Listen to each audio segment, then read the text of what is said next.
Saroji, I can't hear you. The speaker is not great. Hello. Hello, Marzi, I can hear you. Yeah. Although you're very soft, Sunil, but it's fine. Yeah, hi. Okay. Oh, no, then that's not Unfortunately, hi from Bombay, not Geneva. good Wait, you're supposed to come to Geneva for our next Zoom call. You remember? You're Yes. supposed to send the airline tickets without Without testings and everything. I give you my sign. Namaste. without quarantining me for 14 days at the airport. I agree with you. We can't even travel to England anymore. We are in quarantine over there. Ah, good. Now what to do? So we have to be, we have to be dependent upon gurus like Sunil M. Absolutely. How are you, Sunilji? All well with you? All well. By the grace of God, everything is fine. So Things are okay in Pune? not really. Things have really got a little bit out of hand. But then, yeah, we personally have to be careful and be safe. That's about it. Sunilji is ready to start. Yes. Again. Well, the topic for today I have picked up was the Mythbusters. The reason being is because of the digital media and all, there are a lot of things that people tend to go online to check, and there are a lot of things which are being spread or going viral, which really make no head or sense of it. So there are a few things that, am I audible to everybody? Yes. Okay, fantastic. So the whole idea for this was just to, highlight a few important things which I feel could be an eye-opener for people around with regards to the misconceptions about these topics. Yeah, about whether it be with health, whether it be nutrition, whether it be exercising. So I'm kind of, covering up a bit of everything around in this. So let's come to the part where we talk about a very wrong conception which has been spread and been propagated, is that the more you sweat, the more you burn, which is completely wrong. Sweating has got nothing to do with your burning of your fat. You can go to a gym and be drenched, completely sweated out. You can squeeze up all the sweat. That doesn't mean you are squeezing out the fat. It is just sweating is basically, it's a biological response that cools your skin. Yeah. And it regulates your internal body temperature, putting it very systematically. The whole idea is just your sweat when your body is heated up, so it kind of sweats out. Now we all know basically is just, when your body is overheated, the weather of your person's psychology, these are all the kind of things. Some people will go to the gym, they might not sweat. Some people while sitting only might be just sweating. So sitting and sweating doesn't mean that you're losing fat or you're losing weight. You could be, I'll stand corrected here. You could lose weight, but that doesn't mean you're losing fat. Now, what do I mean by losing weight and by fat? Now, when we talk about the body constituency itself, we have around 70 to 75% is water content, right? So if I'm going to deplete your body out of the water, that means I am going to reduce your body weight, but not your body fat. So that is what I mean, the difference between the weight and the fat itself, right? So you need to get that thing out of your head that I'm sweating, I'm losing. No, it's a no. The whole idea for you when you are doing some kind of an activity or some kind of an exercise, for you to understand, right, is when you are going to be losing is when your body burns from inside. When you have a burning sensation, when you're exercising, when you're doing a certain set of exercises, like if you're doing your crunches. So I can be sweating profusely, no worries. But am I losing or am I really being effective at that point of time? The answer is no. The answer you will get is when you are doing your crunches, you should start feeling the burn within your abs. right? That is the time when you will understand that now you are really working on the concept of burning your fat. That's when we say burn the fat. So you need to get that idea out of the head. A lot of people are, if you see in the gym, they'll be on the treadmill running for hours together. They will have the plastic sheets wrapped around, plastic tracks around, so that, so that they can sweat. But they're not doing that. That's completely wrong. You are actually dehydrating your body.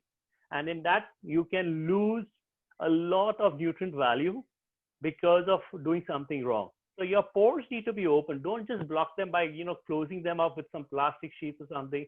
You need to let be open, let your body breathe. Sweating is basically a form of, when you see, is actually excreting all the bad toxins from your body. So when you are exercising, you sweat, you should go along and drink some water to replenish your body. So don't be in the conception that you are sweating, you're losing. Again, like I said, the difference between weight and fat, there's a big difference. So a lot of people will make you exercise in the gym, make you sweat a lot, and then they'll make you stand on the weighing scale, and then, yeah, you might have lost weight.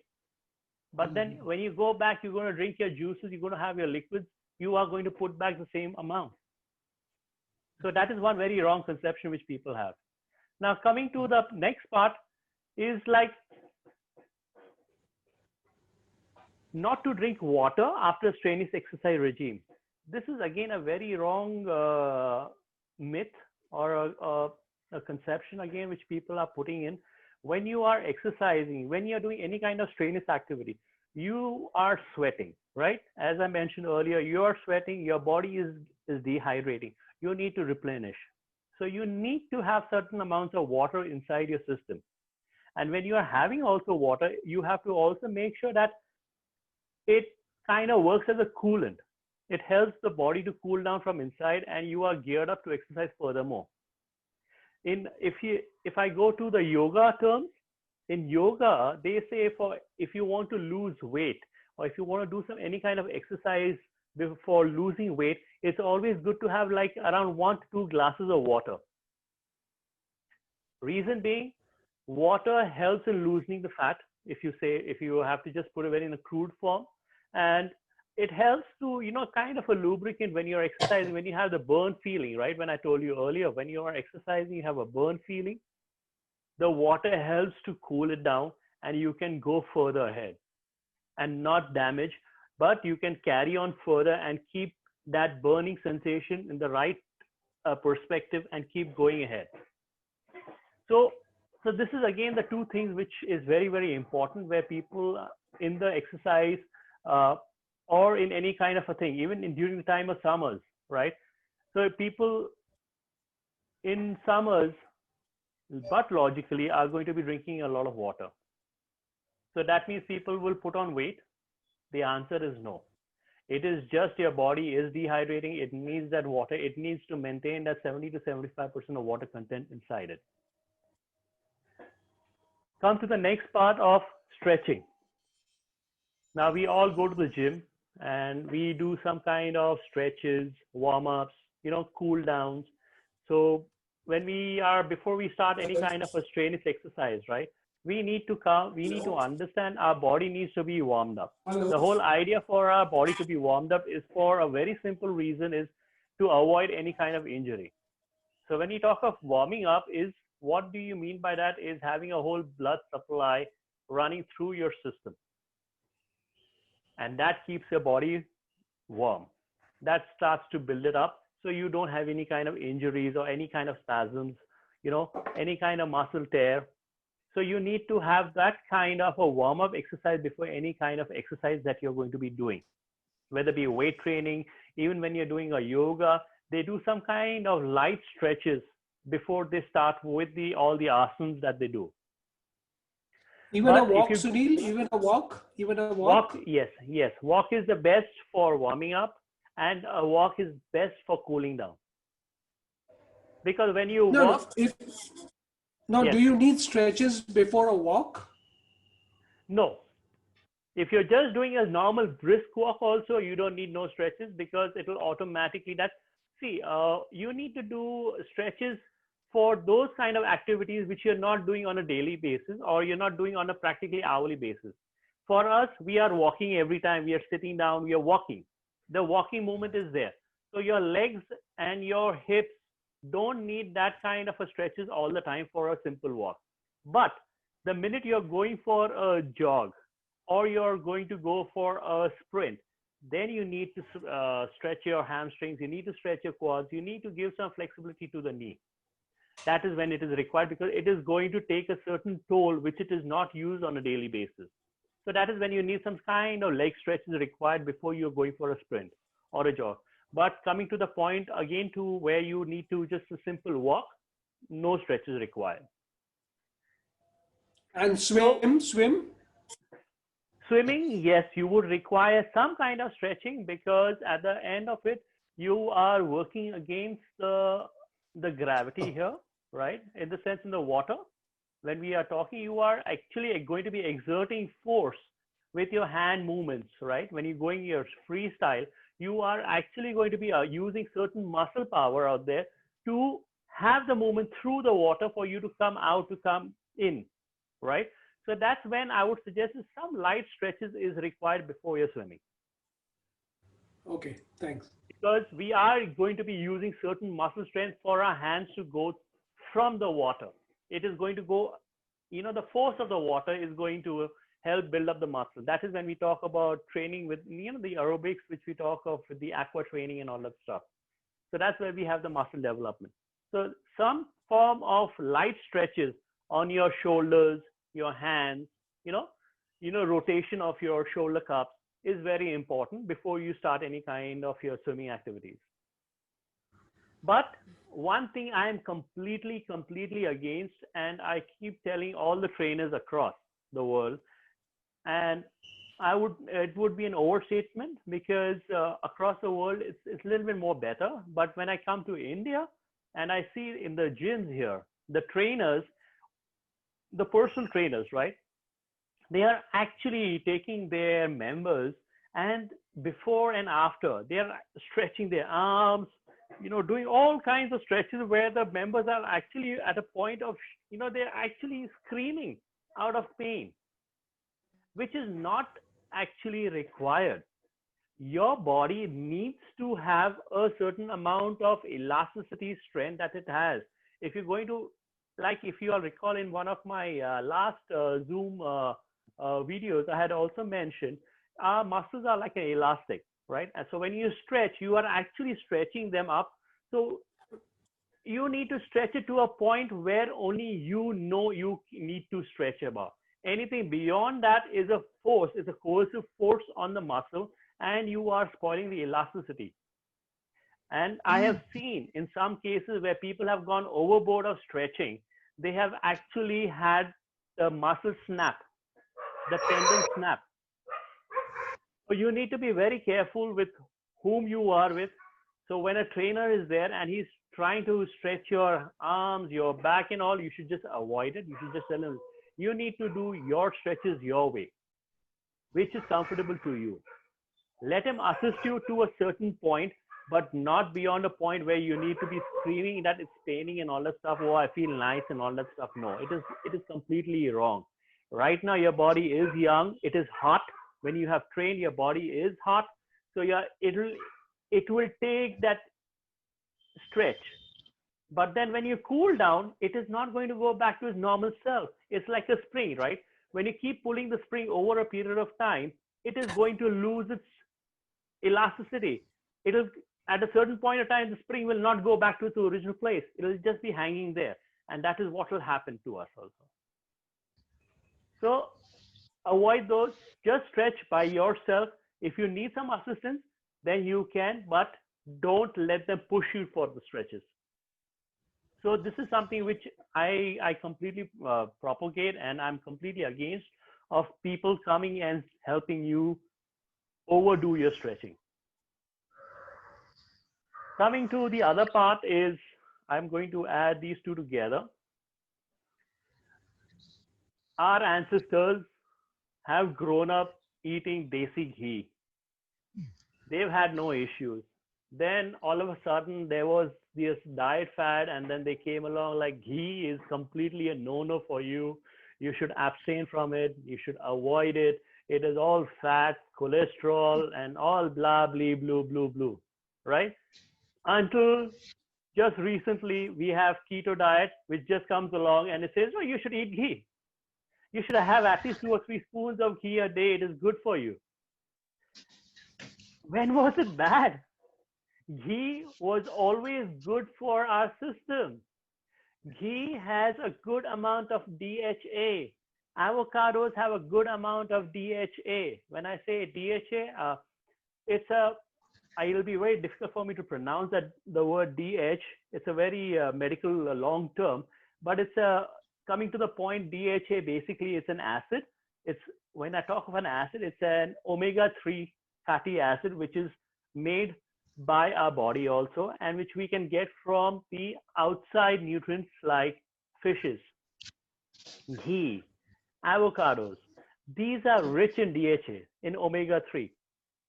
So these are, I would say these are the healthy fats that our body requires, and one should not at all abstain from eating this.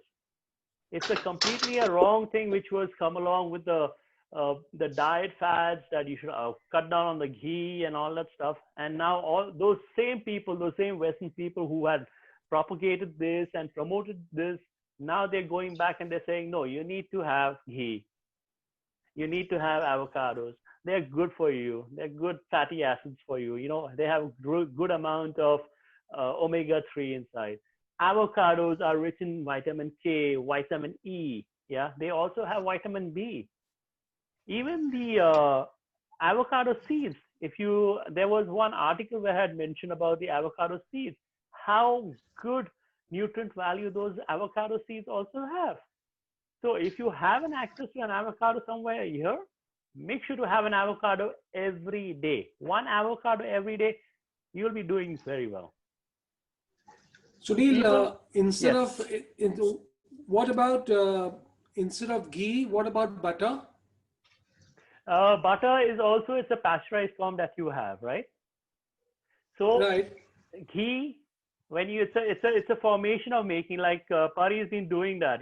She's been making the whole from the milk. She's breaking it down. I'm actually here. She's actually doing it right now. If you can see, she's making the ghee from the milk. She's broken it down, and there you see that is the ghee. That's from the cow milk, not even the buffalo milk. And this is the best thing. So you break it down further. So you are having the pasteurized form of butter, which is also good. So it's nothing. And what is the quantity? You can do is melt the butter out, and after you melt it, or meaning like just cook the butter, it will turn to ghee. It will leave a white residue down, like it's called khawa type, and then the top portion it's called clarified butter. Ghee is like clarified butter, so you can do that also. So Now, I collect the cream, and then accordingly, make the ghee out of the cream. Yeah, Sunil, thank you. yeah, Marzi, you had any other questions? No, I was asking as to what is the quantity? 1 teaspoon, 1 spoon? No, don't go with that 1 teaspoon or 1 spoon. No, you can have it. Even diabetic patients, they can have it on their chapatis. They can put, they can smear some ghee around it. 1 teaspoon basically on your roti also you can have it, because ghee is scientifically proven also. It helps to reduce the glycemic index. The glycemic index is something which is for a diabetic patient that they need to keep monitoring. So that is said, and it is scientifically proven also, that ghee helps to reduce the glycemic index. So coming to the point where don't overdo it, that I need to have 1 whole cup of ghee on a daily basis. No, have it regularly, but in limited amount, in limited proportions. Like I'm sure when we are cooking, right? The best part of a ghee, it has what you call as a high steam point. When I say a high steam point or high boiling point, it does not break up like any other oil, right? then they have a certain boiling point beyond which if you boil those oils, right, they lose their nutrient value. Whereas a ghee has a very high steam and a boiling point where even if you can really boil it to a certain point also, it'll still not lose the nutrient value. That is the beauty of the ghee. Okay. So coming to the part again where you're talking of 1 teaspoon or 1 tablespoon, don't limit yourself to that, but don't overdo it like I'm going to have, at least a 1 cup of ghee every day. No, don't do that either. So it's just have it in proportions. You can have some ghee on your rice also, some ghee on your chapati if you're eating. So these are the kind of things that you can have. Yes? Yeah, thanks. Thanks, Sunil. Okay, now coming to the part of multivitamins. A lot of doctors are saying that you should have no one multivitamins. It is not good for you.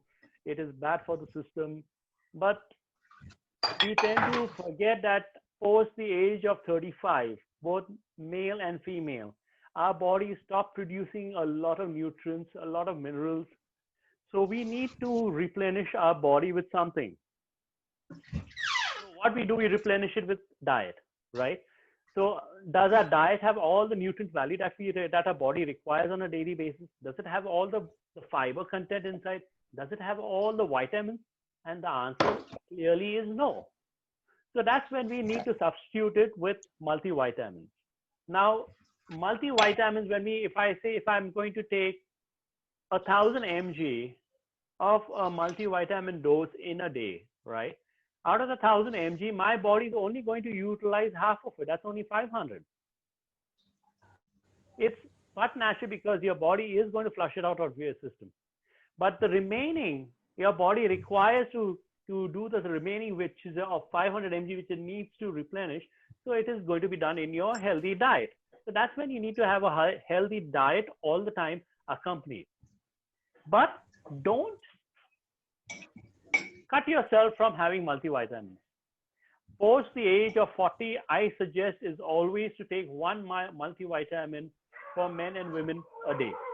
Also, you have to remember one thing, post the age of 35, our body stops producing calcium.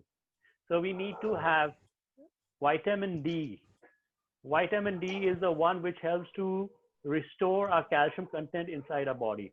Every year post the age of 35, we lose roughly like around 1% of our calcium content.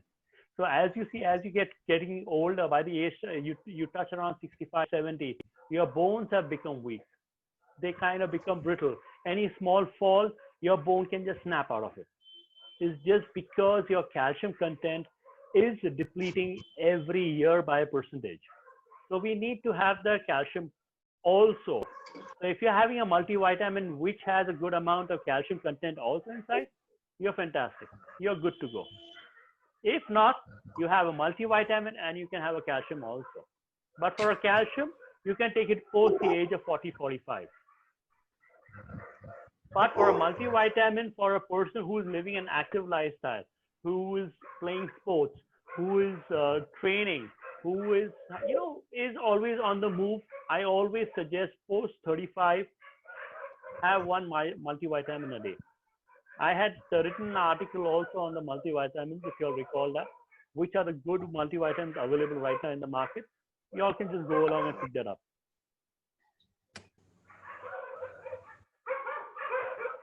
Now we come to the next part is, again, a very wrong notion. Even I was also of the concept that microwave, when we keep heating everything in the microwave, it is kind of helping us develop a cancer cells and all that stuff, and it's very dangerous. But I was talking to a friend of mine based up from UK, and he's a doctor himself, and they were conducting some kind of research on the microwaves and all that stuff.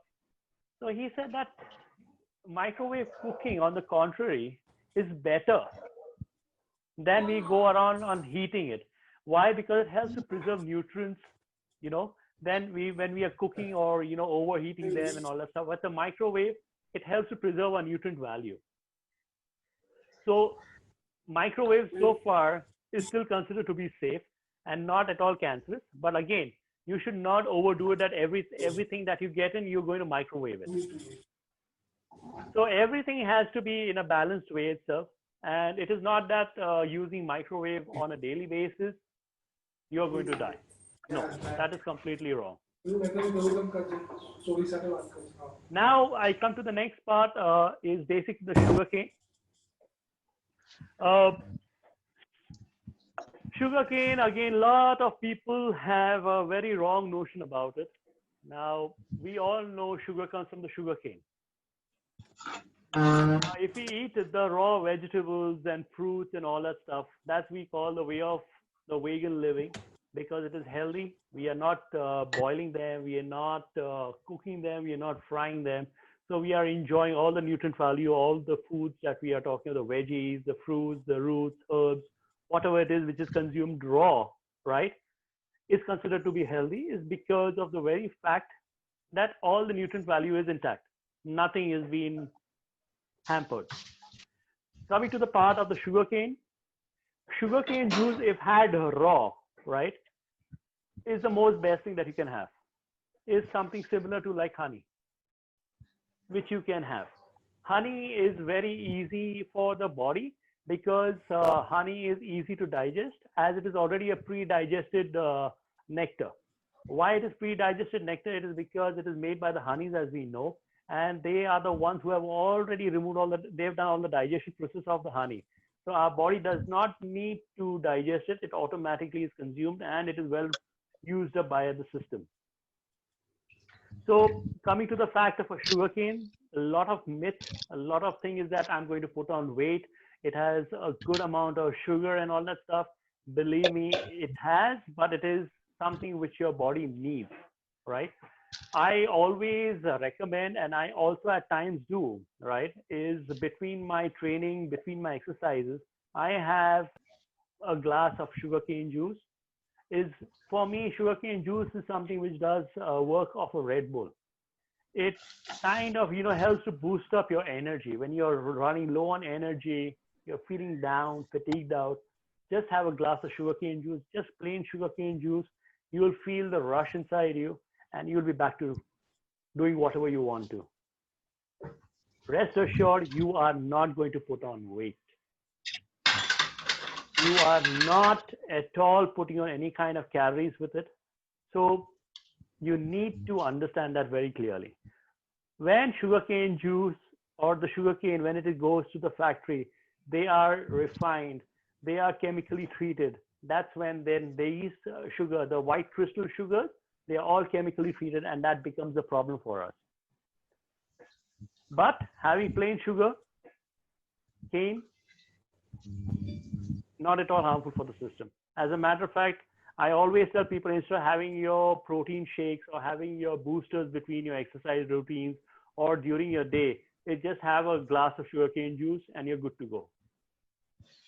Sugarcane juice flushes out of the system. It does not stay because it is not chemical. It is all natural and nothing stays inside your system, and it also works well with the metabolism.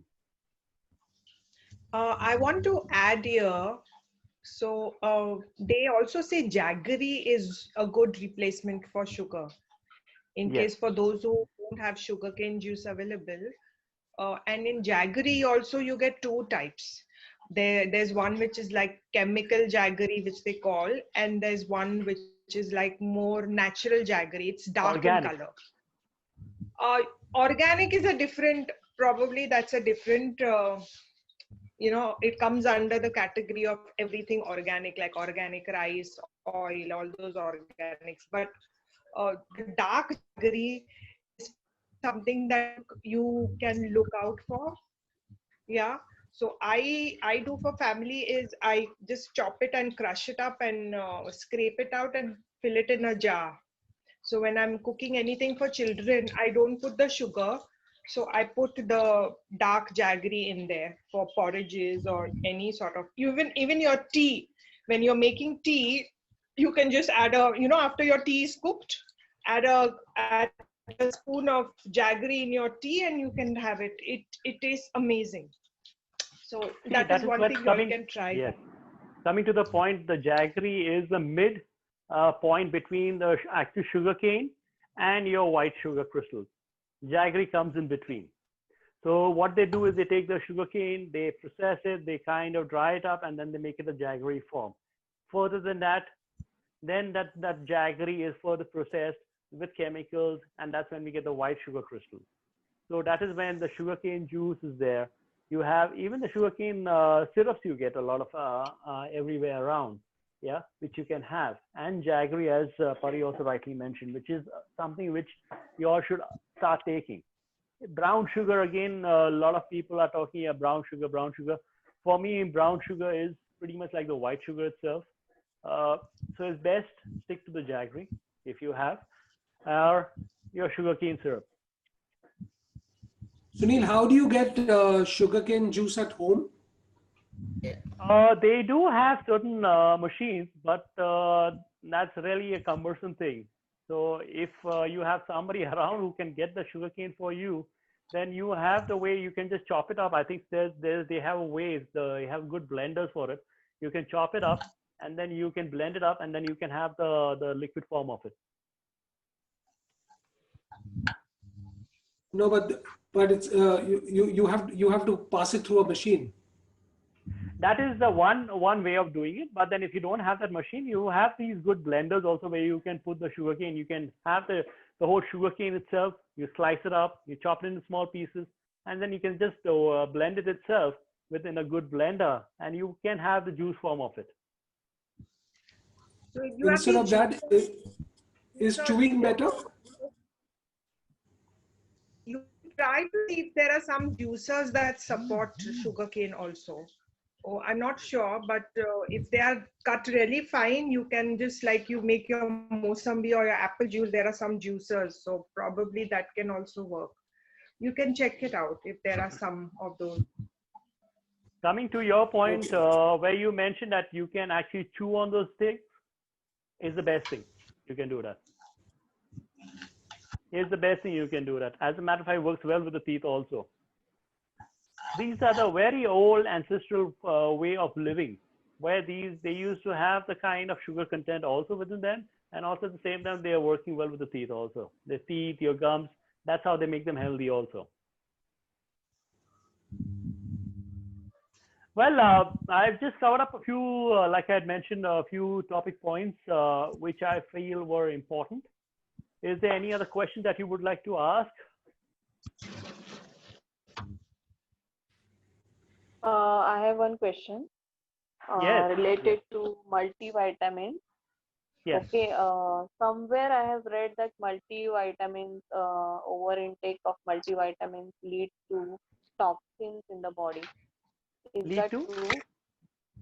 Toxins in the body. Okay. Yes. Toxins. Yes. Yes. So that is your Yeah, question. is that Yeah, that is true. That is true. But it depends on which one you're using. That is when I'm very particular on the brand which you're using, right? And when you talk about the toxins itself, you're basically talking about the certain chemicals that they have used to create that multivitamin. That is when it becomes problematic for you. So you need to be very sure of the brand that you're taking. And I usually recommend certain brands for multivitamins. I am personally taking GNC. Yeah. So GNC is something which really guarantees you that you will not have any kind of issues as such. And again, remember one thing, the amount of toxins which you are taking on a daily basis, right? Environmentally, with your diet, with your daily lifestyle, is nothing compared to your one multivitamin pill which you will take on a daily basis. So it is going to be 1:10 ratio. Let me put it that way for you. So rest assured, just make sure you take off a good brand multivitamin, right? Just don't take anything off the shelf. You need to understand where the FDA factors are maintained. They are properly certified, and it's a well-known brand in order to avoid any kind of complications. But then as such, like I mentioned, it is a 1:10 ratio. where on a daily basis you're going to take only one multivitamin, it's not going to really have much effect on your this thing, but it'll help the body also. Yes. Are you taking any kind of multivitamins right now? No, I'm not taking multivitamin, but I have insufficient vitamin D. So I take every 6 months vitamin D capsule. So that is a weekly one capsule, and I take it for 2 months, and Okay. then later on I repeat after every 6 months. Now this insufficient you're talking of, yeah, it's what kind of a test you've done for that? Vitamin D3 test. Okay. And what were the results of it basically? And again, let me tell you one I thing. don't remember now. Okay. So many a time, see, you need to understand this. You need to have a calcium intake on a daily basis. So vitamin D3 is been given to you. Why? Because your calcium is depleting much more faster. And like I mentioned, vitamin D3 helps to retain your calcium inside your system, in the bones, right? So that is what is they're giving you the vitamin D3 for. But another good source of vitamin D, which you should take on a daily basis, everybody should do, is around 15 to 20 minutes in the morning. Yeah, the first rise of sun. Just go and stand out, read your newspaper, take a walk or anything. That's the best you can do. 15 to 20 minutes of your morning time under the sunlight, and you are good with your vitamin D for the day. But can I just butt in here? Yes. I have the same problem of vitamin D3 deficiency. Now, which I did a lot of, I consulted many people about it, this, that, and all that. Anyway, the medical fraternity today is completely divided on this. And, they say that even if you are in the range of 15 to 20, your levels are supposed to be normal. Yes. So, sorry, what's your name? Ritvik? No, my name is Archana. That's my son's name, Ritvik. Okay, Archana. All right, fine. Okay, so Archana, so I'll just tell you this, that that this parameter, Sunil, has, like, first they were always saying that it has to be 40 plus in terms of the reading. Now they are saying that even 20 is normal. And what you are, Archana, what you are taking this shot of D3 on a regular basis will give you a little solace only for a few days, or maybe a month or so. Then again you've got to take it. Again you've got to take the shots. So find out some other ways of enhancing your D3 levels. You need to have sufficient sunlight. One way, as one. But nowadays sunlight is also not Way Sunil has said sunlight. No. So yeah, no. You don't have to need the harsh sun. You can just take normal sunlight. And are you? I mean, I'm just telling you what my doctors have told me. So, do you eat eggs, or are you a vegetarian? Yes, I eat eggs, but not regularly. So then have at least 2 eggs per day. If your levels are too low, then have 2 eggs a day. Okay. And with the and with the yolk, don't throw the yolk away. Yes. That's a very wrong concept again. That's a good cholesterol, actually. Oh yes, yeah, it is good. So vitamin 3 is a very misunderstood concept. The advice on vitamin D3 will vary from doctor to doctor. That is what I'm trying to tell you, Archana. Okay. Oh, Archana, I don't know. I didn't get it. I didn't get your name. Archana. Wait, I will edit it. Archana. Okay, Archana. So So it will vary from doctor to doctor. The advice will vary. So I don't think it is advisable to keep on taking these D3 shots. Exactly. It is not good. Okay. You need to get to I'll the try natural form. Yeah. And the natural I'll form try is, to support yes. 2 eggs a day.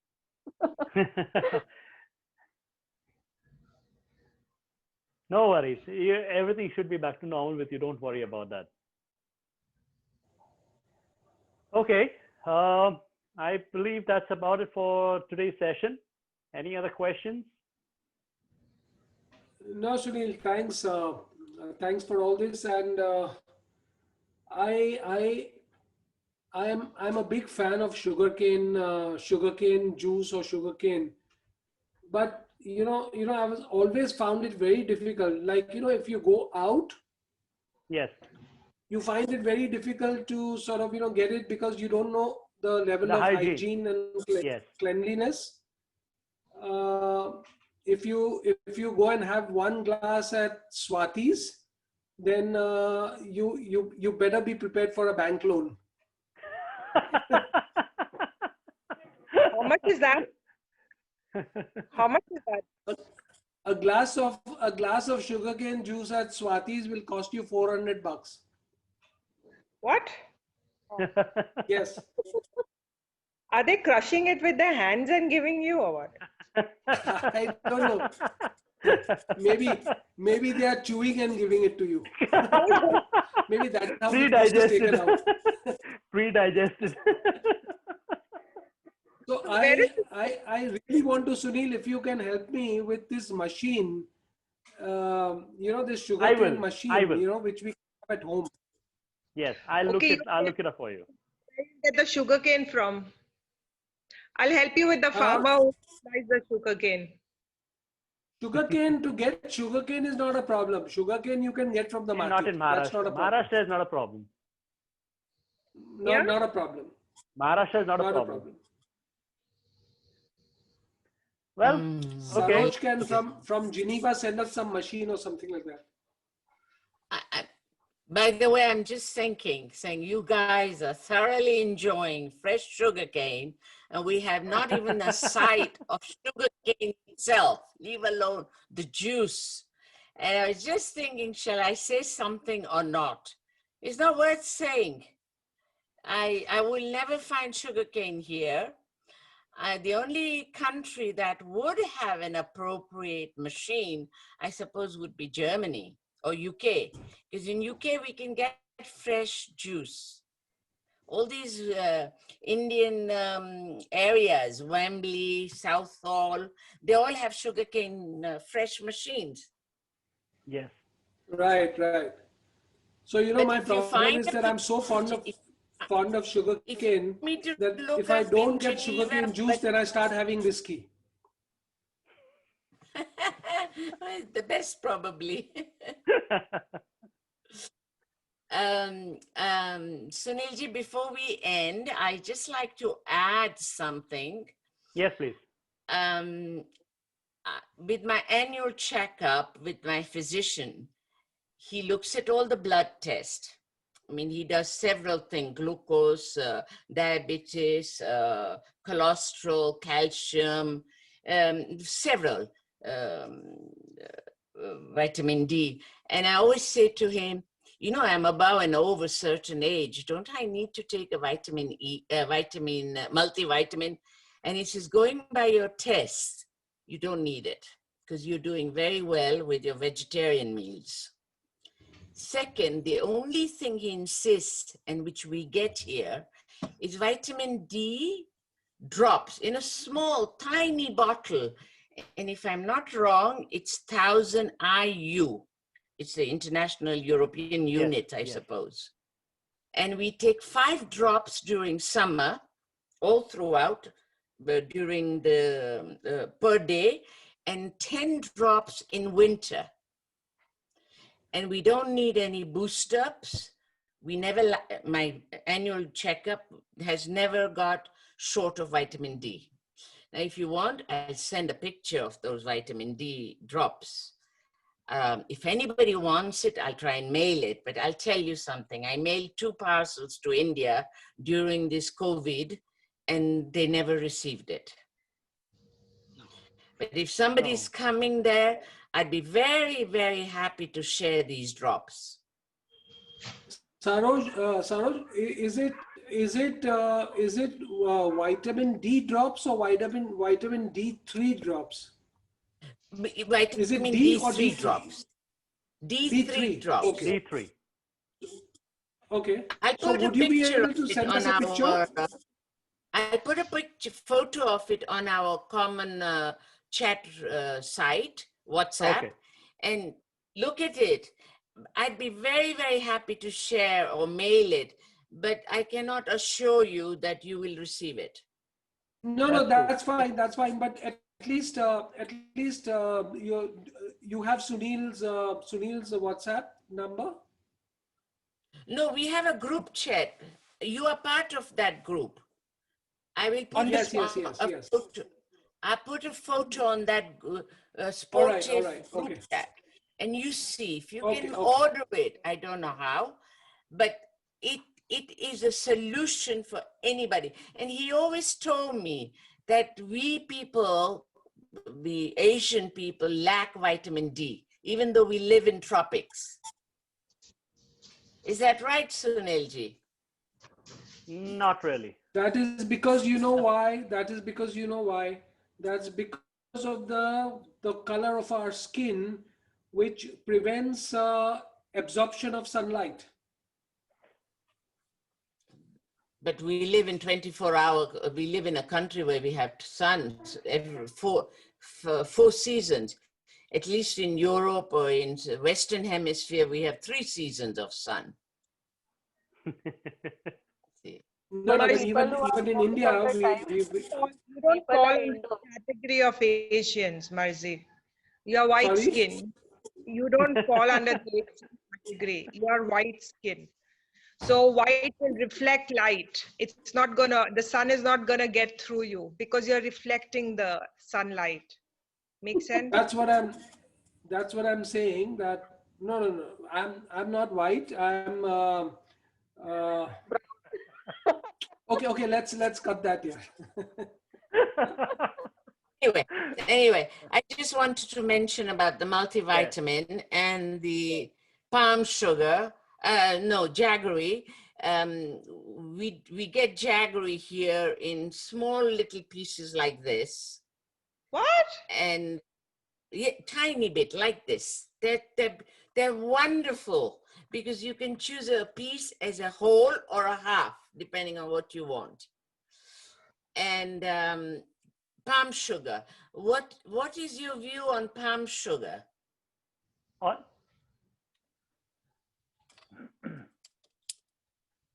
Hello? Brown sugar, not including narcotics. That is what she's saying. Brown sugar. Yeah, no, brown sugar also. I'm not for brown sugar actually. Like I had mentioned. No, already. not brown. Palm, PALM. Palm sugar. Okay. You have that thing available there? Plenty. Okay. It comes from Mauritius. Then that is also a good natural source. Okay. Palm sugar is also natural, and it is something which you can have that. Again, see, sugarcane is limited to certain areas. Like I had mentioned also earlier, where we had, if you recall, I had mentioned about the agave. Agave is also more suitable in the tropical areas that is available, not on this side of the world. So similarly, if you have the palm sugar available that side, then that's also a natural form, and it is also very good. So no harm at all with that. Sunil, one question from me. Yes. Yeah, I know honey is very good for the system. Yes. But whenever I have honey, it sort of creates heat in my system, and I virtually break out into blisters in the mouth. So you're allergic to honey. Absolutely. So is it is it allergic to honey? No, I'm not allergic to honey, because if I take honey in, say, if I take a very small quantity, then that doesn't happen. But if I take 1 teaspoon, then it happens, which means No, that you I'm are. not allergic, but there is something which is creating heat. And No, no, no, no, and no, no, so is it no. my so No, my it's question again. is Yes. so my question is, should I take honey with something? No, if you're talking of honey as such, see, if you take a small amount, if you take a small pinch, right? Now, if you take your body weight into account, a small pinch would not affect your system that much as compared to 1 teaspoon. You get my Right. point? So that's where your allergy levels are. So you can have 1 pinch and it will not affect you because you have a certain, because allergies also have their levels also inside, right? So if you are taking more than that, then your body will react in a way. So these blisters and the heat and all that stuff is telling you that you are allergic to it. So if you go beyond that, or you want to take it in any other form, I would say no. Avoid it. No. Should I mix it with butter or something like that and then have it? No. If you're just as it is, Will you're it- consuming one and you have an issue, then I would suggest no. Have you given it a try with something else? Probably gin. You can try No, gin. I haven't. Huh? Yeah. Yeah, gin That and that is no allergy, right? it it solves my heat problem. Extra heat. No, but I would strictly recommend, if you have that issue, then avoid honey. I know. Anyway, Sunil, thanks. Yes. Thanks, bro. Thank you all. Saroj, Archana, thank you. Thank you all. It was Thank Thank good you, Pani. Bye. with each other. Yeah. Yes, I It will was be great. uploading this, and then you all can see it later, and then pass it on to your friends, colleagues, whoever you want to. Yes. Yeah. Thanks, Yeah. Okay. Sunil. Thanks for Thank you. thanks for taking the trouble. Thank Yeah. you. No Bye. worries. Always a pleasure. you. Bye bye. Bye. Everybody have a nice Sunday. Yes. Thank you. Well, Yeah, you too. son. Bye. Yes. You too. Thank You you. too. Bye bye. Thank you. Bye. Bye-bye. Thank you, Sunilji. Thank you very much. Bye-bye.